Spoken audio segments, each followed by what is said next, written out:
Okay, Sir John Carl de Velo. Sir, unsa ng indulgence po connected ba gihapon na sila sa grace? Actually, yung indulgence po kasi, sir, yan po yung grasya na nagdidelete po ng mga damages sa mga kasalanan po natin. Special grace po yan. Na siya po yung nagdidelete sa mga damages ng mga kasalanang resulta.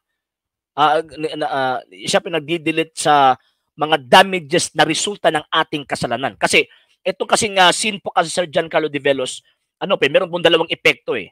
Number one effect po niya is yung tinatawag na guilt. Number two effect, yan po yung damage. So, pag makakatanggap po tayo ng sakramento, so nasa state of grace po tayo, so yung guilt na ito, tinanggal po ito by way of, by the grace of Christ. Tinanggal po ito. May nananatili pa po itong damage. At itong damage na ito, syempre tayo po yung may gawa. Tayo din po yung magbabayad. Kasi yung kasalanan po kasi ni Adan at saka ni Eva na hindi naman po natin ginusto. Hindi po tayong may gawa noon. So, ang nagbayad po doon, ang Panginoong Jesucristo. At binalik po tayo doon sa relasyon ng Panginoong Diyos. So, ngayon, gumawa naman po tayo ng kasalanan. After on that, sa kamatayan ng Panginoong Jesucristo. So, ngayon, tayo na po yung personal na gumawa noon, so tayo din po yung personal na magbabayad. Hindi po pwede ang Panginoong Jesucristo magbabayad. So, ang magbabayad po sa damage na yun, tayo. Tayo na po. So kaya nga po, yan po yung function ng indulgence. Ang indulgensya, grasya yan na magdidelete. Siya po yung kukuha, siya po yung mag-eradicate sa mga damages na resulta po ng mga kasalanan natin. And meron po tayong tinatawag na partial and plenary indulgence. Ayun. Ang partial indulgence, matatanggap po natin yan, yung mga devotion po natin, rosaryo, yung pag-devotion po natin para sa mga yumao po natin at dinadasal po natin sa Panginoong Diyos ang kanilang mga kaluluwa. So yun, makakatanggap po tayo ng mga partial indulgences. Kung makakakita po kayo, Sir Giancarlo de Velos, ng mga old nobinahan, nakita po natin doon na merong 150 indulgence. Ibig sabihin, yung 150 na yan, kung sasabihin ng Panginoong Diyos na, okay, dyan ka sa purgatory for 1,000 days.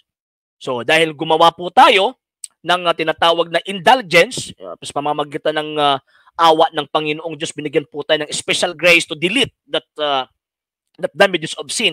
Instead of 1,000 days po tayo, yung indulgence na natanggap po natin galing sa awa ng Panginoong Diyos dahil sa ating participation po ng kanyang grasya. So ang mangyayari po dyan, instead of 1,000 days, mangyayari po dyan is magiging 850 days na lang kasi meron po tayong nagawang 150 days indulgence.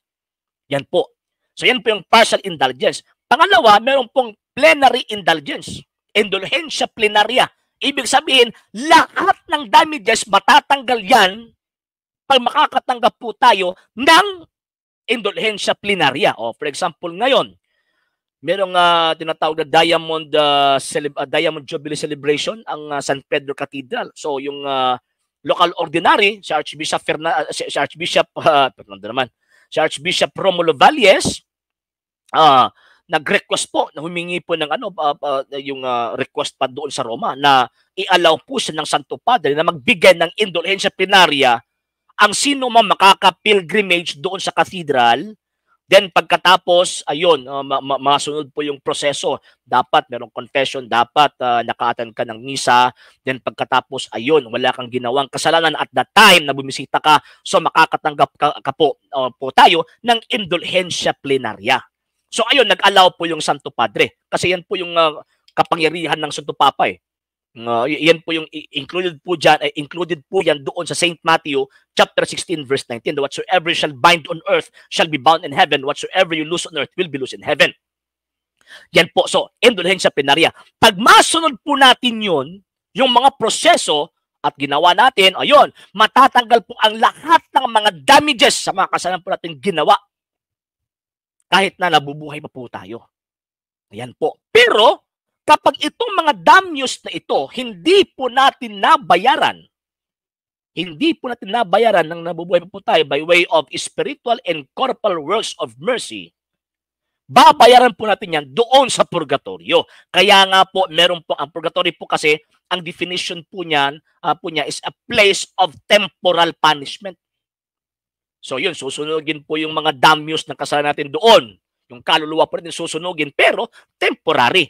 Unlike sa hell, eternal po siya. Yan. So yan po. And makakatanggap din po tayo ng indulensya doon sa pamamagitan ng mga tao nagdarasal at gumagawa ng tinatawag na spiritual works of mercy. Yan po, Sir John Carlo de Velos.